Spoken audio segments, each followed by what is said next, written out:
அனைவருக்கும் வணக்கம். மணிசொல் சேனலுக்கு உங்களை அன்புடன் வரவேற்கிறோம்.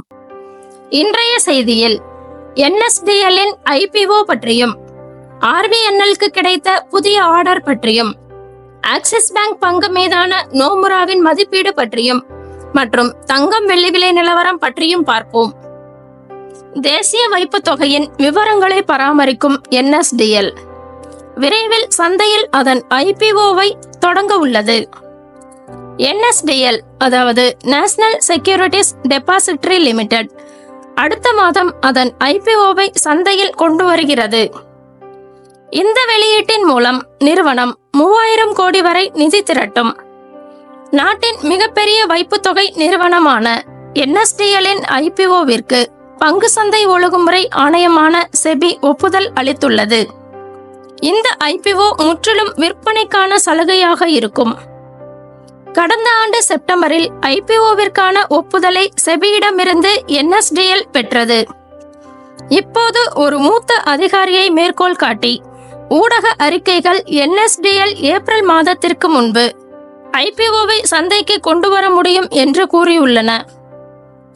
செய்தி ஊடகங்களுக்கு கிடைத்துள்ள தகவல்களின்படி DRHP-க்கான 12 மாத காலக்கெடு செப்டம்பரில் முடிவடைகிறது. ஆனால் செபி வழங்கிய MII ஒப்புதல்தான் இந்தியாவின் டிமேட் கணக்குகளில் பெரும் பகுதியை கையாளும். வைப்பு தொகையாளர்கள் பங்கு விற்பனை செயல்முறையை விரைவுபடுத்த உதவியாக இருக்கும். ஏன் IPO வெளியீட்டில் தாமதம்? நிலையற்ற சந்தை நிலைமைகள் காரணமாக உள்ளதா என்று கேட்டதற்கு, சூழ்நிலைகளை ஆராய்ந்து அதன்பின் IPO வெளியிட நிறுவனம் திட்டமிட்டுள்ளதாக கூறியுள்ளார். அறிக்கையின்படி NSE, state bank of India மற்றும் HDFC பேங்க் ஆகியவை இந்த வெளியீட்டில் 5.72 கோடி பங்குகளை விற்க திட்டமிட்டுள்ளன. இது முற்றிலும் விற்பனைக்கான சலுகை மூலம் நடைபெறும். கடந்த வாரம் டிசம்பர் காலாண்டு முடிவுகளை வெளியிட்ட NSDL நிகர லாபம் 30% உயர்ந்து 85.8 கோடியாக உயர்ந்துள்ளதாக அறிவித்தது.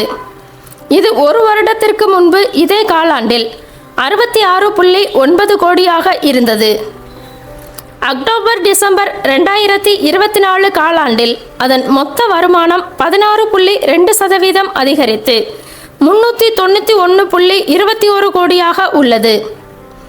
NSDL IPO வெளியாகும் பரபரப்பான செய்தியை அடுத்து அதன் சக நிறுவன CDSL-இன் பங்கு விலை 3% வரை உயர்ந்து 1256 இருந்தன. இந்த தொகுப்பில் குறிப்பிடப்பட்டுள்ள DRHP என்றால் டிராஃப்ட் ரெட் ஹேரிங் ப்ராஸ்பெக்டஸ், அதாவது நிறுவனங்கள் IPO தொடங்குவதற்கு முன்பு securities and exchange board of இந்தியாவிடம் தாக்கல் செய்யும் ஒரு ஆவணமாகும். MII என்றால் மார்க்கெட் இன்ஃப்ராஸ்ட்ரக்சர் இன்ஸ்டிடியூஷன், அதாவது சந்தை உள்கட்டமைப்பு நிறுவனமாகும்.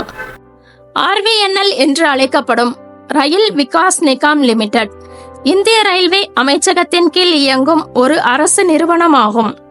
நிறுவனம் 156.4 கோடி மதிப்புள்ள புதிய ஆர்டரை பெற்றுள்ளது. தென்மேற்கு ரயில்வேயின் முக்கியமான திட்டத்திற்கு மிக குறைந்த ஏலதாரராக தேர்ந்தெடுக்கப்பட்டுள்ளதாக நிறுவனம் தெரிவித்துள்ளது. இந்த திட்டத்தின் கீழ் 2x25 kV மேல்நிலை மின்மயமாக்கல் மற்றும் மின்சாரம் அமைப்பின் வடிவமைப்பு, வழங்கல், நிறுவுதல், சோதனை மற்றும் ஆணையிடுதல் ஆகிய பணிகளை RVNL ஒப்படைத்துள்ளது. இந்த பணி ராயதுர்கா முதல் டோஅப்கடா வரையிலான DK RTG பிரிவில் செயல்படும்.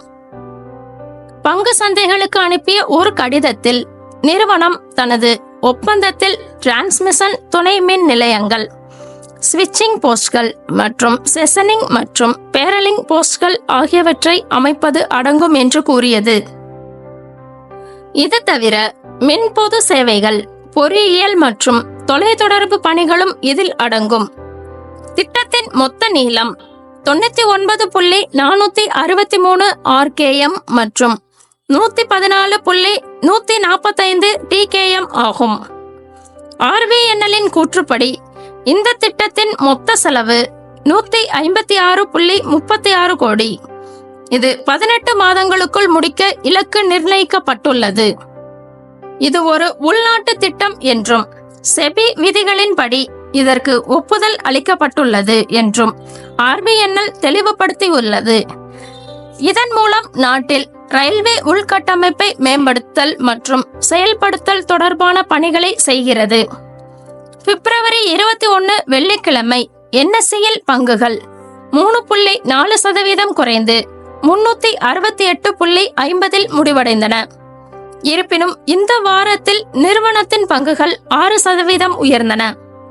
ஆனால் இந்த ஆண்டின் தொடக்கத்தில் இருந்து 13%க்கும் மேல் குறைந்தன. நிறுவனத்தின் தற்போதைய சந்தை மூலதனம் 77,450 கோடி ஆகும். இந்த செய்தி 21 வெள்ளிக்கிழமை பங்கு சந்தை வர்த்தக நேரம் முடிந்த பின்பு வெளிவந்தது. அடுத்த வாரம் 24 திங்கட்கிழமை வர்த்தக நாளில் பங்குகள் கவனம் பெறும். பங்கு விலையில் ஏற்பட்ட சரிவை தொடர்ந்து மலிவான மதிப்பீடுகளை காரணம் காட்டி ஆக்சிஸ் பேங்கை அதன் சிறந்த தேர்வுகளில் ஒன்றாக சேர்த்துள்ளதாக தரகு நிறுவனமான நோமுரா தெரிவித்துள்ளது. பங்குகளை வாங்குவதை மீண்டும் வலியுறுத்தி தரகு நிறுவனம் 1230 இலக்கு விலையாக நிர்ணயித்துள்ளது.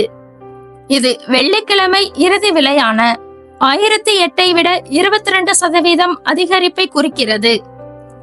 ஆக்சிஸ் பேங்க் பங்கின் விலை அதன் புத்தக மதிப்பை காட்டிலும் 1.6 மடங்கு அதிகம் வர்த்தகம் நடைபெறுகிறது. இது அதன் சக பேங்குகளான ICICI பேங்க், HDFC பேங்க் மற்றும் கோட்டாக் மகேந்திரா பேங்க் போன்றவற்றுடன் ஒப்பிடும்போது 20 மற்றும் 30% தள்ளுபடியில் உள்ளது என்று நோமுரா தெரிவித்துள்ளது. ஆரோக்கியமான ROA மற்றும் ROE, அதாவது சொத்துக்கள் மீதான வருமானம் மற்றும் பங்கு மீதான வருமானம் வழங்க தயாராக உள்ள நிறுவனத்திற்கு தற்போதைய மதிப்பீடு மலிவானது என்று நாங்கள் கருதுகிறோம் என்று தரகு நிறுவனமான நோமுரா கூறுகிறது.